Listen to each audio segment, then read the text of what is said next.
What's going on, guys? Waco from Revolution, here with my friend Valérien Jaquet, the founder of Concepto and one of Jacob's primary partners, and to my opinion, the most important one. So, sir, how are you? I'm fine, thank you so much. And you? Yeah, great pleasure to be here. I'm great. And I wanted to talk to you a little bit about a watch called the oil pump. But let's talk first about automatons. In watchmaking, well, actually back in the day, they were put in bell towers, and there were these sort of like miniature figures that would move around and be animated as well. And then when they made a transition to wristwatches, they were pretty much in the same format. They were always very traditional and kind of old-fashioned. So what I love about the work that you have done with Jacob is to take the concept of an automat or automaton and make it contemporary, make it something relevant to the modern world. And one of those watches has to be the famous oil pump. Tell me how this watch came about, and tell me about the technical challenges in terms of achieving this. C'est très juste. Habituellement, les animations sont sur des pièces à répétition minute, parce qu'on utilise le barillet supplémentaire de la répétition, donc de la sonnerie. Ah oui. Pour prendre l'énergie finalement pendant le temps de la sonnerie pour animer quelque chose. Cette pièce n'est pas une répétition minute. Par contre, on avait utilisé une partie de ce mécanisme pour animer la pièce. Donc ce qu'on a fait, c'est qu'on a totalement dissocié la partie animation de la partie mouvement. On ne vient en aucun cas prélever l'énergie du mouvement pour faire l'animation. Donc on a un petit mécanisme qui est totalement indépendant, qui lui permet à chaque pression du poussoir de venir charger suffisamment d'énergie pour animer ce qu'on souhaite sur le cadran. Ce petit mécanisme a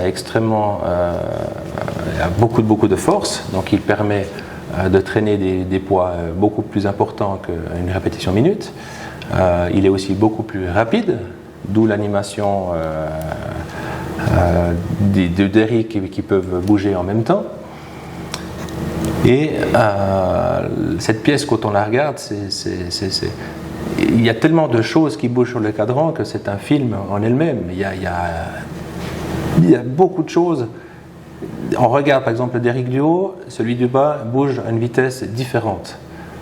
Une répétition minute, on n'aurait pas pu faire ce problème-là, ce mécanisme. Donc il a fallu, encore une fois, pallier à ceci.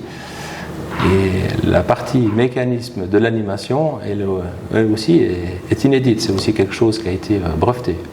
Valérien, tell me about what Jacob does to push the boundaries of what you're achieving here in Concepto, and how that brings something to your own vocabulary of high complications.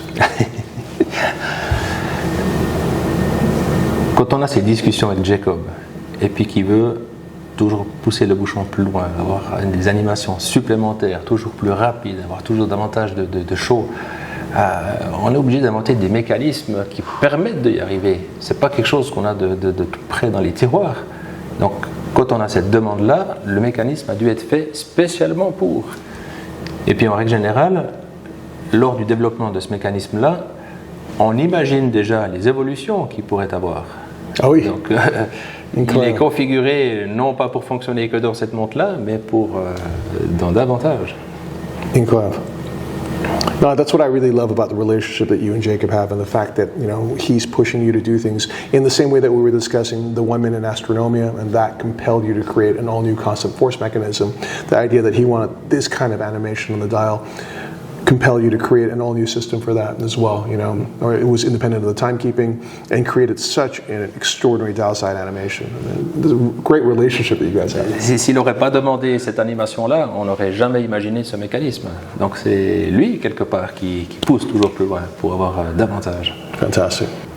Valérien, this is what I love about your collaborations with Jacob. I'm getting quite excited now because you look at the watch and it's incredibly animated and it's really emotional.